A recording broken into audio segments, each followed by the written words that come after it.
avenue in front of us that is reaching in front of the castle.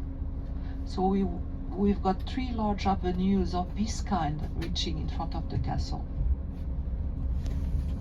And the city was planned by the architect Ardouin-Mansart, Jules Ardouin-Mansart. And we are on the main avenue reaching to the castle. So this was the avenue that the king was using when he was going back to his castle, coming from somewhere. So straight ahead you'll see the castle. So at the time of the king, so this large avenue was constructed all along with beautiful mansions that belonged to the nobles. So most of them disappeared and replaced by buildings like the ones we've got on our right hand side, or some mansions escaped the destruction, like the one here on the left, the big, the yellow one. And I'm going to show you another one, 2 other ones at least, and you will be able to imagine how beautiful those mansions were. And another amazing thing, this is one of them on the left. Of course, you don't have you just have a part of it. And then you're gonna see this was another one on the right hand side with the facade overlooking the gardens. You can see this beautiful entrance topped by a French flag. Most of those buildings that survived are nowadays administrations, governmental buildings. And you'll see one on our right hand side. This is the most fabulous one. Look at that one on our right hand side. This is the type of mansions that belong to aristocrats. Oh, okay. Or princes for some of them. So another thing, you see this large avenue we've got here in the middle where the cars are driving. So this part was used by the carriages. Then we have people walking on the side, small passes that are aligned by trees. So these small passes were used by the horse riders, and there is another street which is provided along the building, and this one was used by the pedestrians. So we had 3 types of streets. The main avenue was divided in 3 sections.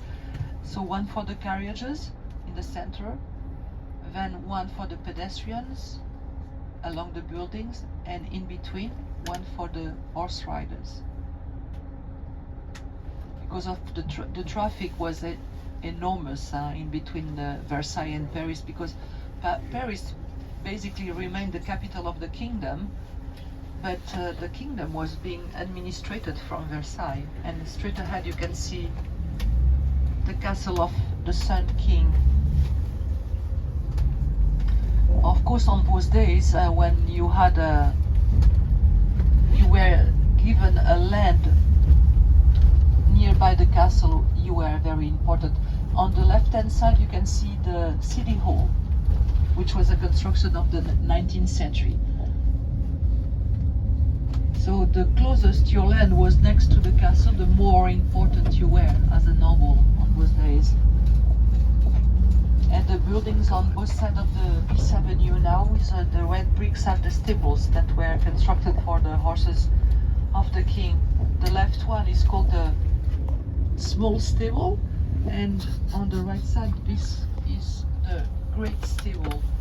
And the difference in between the two is that on the one located on the left, the small stables, those horses were not teached the same way as the ones located on the other side, because those ones were the pulling horses for carriages and things like that.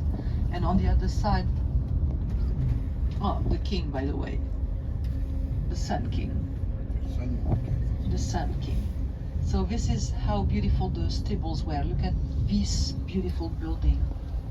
So this one was called the big stables because those horses were taught to be ride by people, to parade, for war, to hunt. And at the moment we had like 2,000 horses in those two stables.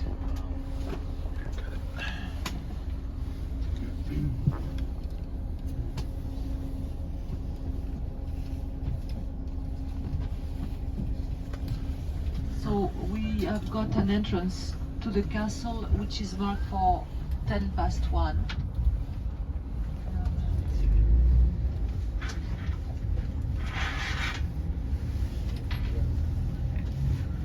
So we can't lose time, we have to go quickly.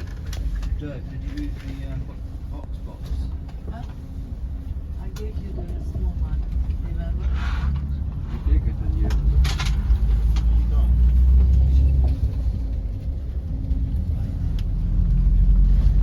So there will be another guide meeting us for the visit of the castle because our group is too large to be guided by one single guide.